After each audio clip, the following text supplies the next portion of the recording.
Hello mga kapakpak, andito ulit tayo. Mag-share ulit tayo ng ating mga kaalaman tungkol sa pag-alaga ng kalapate.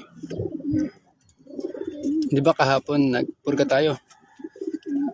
Bali ngayong araw, tayo ngayon, magpa-flashing para yung mga patay na bulate na naiwan sa katawan nila, may labas nila sa pagpa-flashing.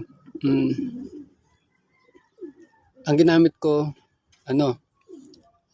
apple cider tsaka bawang. So, yan.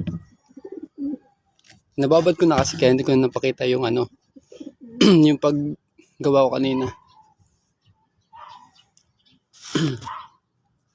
Maling yung araw mag-flashing lang tayo. Tsaka diba yung may baliling natin. Ito.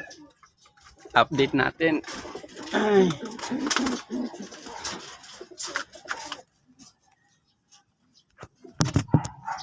Yan. Ito na siya. Effective yung Sunrox na pinainom ko na nawala. Nung isang araw nakalipad na to. Okay naman. Wala namang epekto yung yung baliling sa kanya, wala na. Ganda ng katawan, no? Update lang kay baliling, kumaling. Sunrox ang panggamot. Bali yan, 1 linggong Sunrox. Sunod-sunudan. Pinapainom ko. Pinahalo sa tubig. Yan na siya ngayon, no? Ganda ng katawan.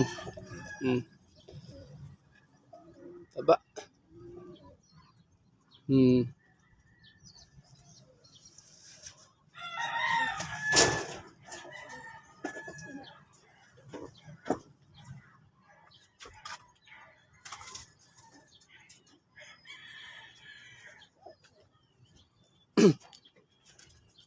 Oo nga pala yung yung gamit ko pang flashing, hindi ko siya nire-recommend na gayahin nyo. Apple cider tsaka bawang. Based lang to sa sa experience ko tsaka sa mga research ko, kasi minsan nagbabasa-basa ako sa Google.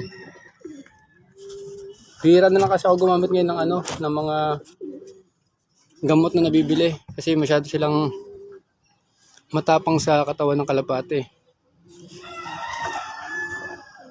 Mahirap na kasi pag puro gamot, minsan humihina yung immune system ng kalapate natin.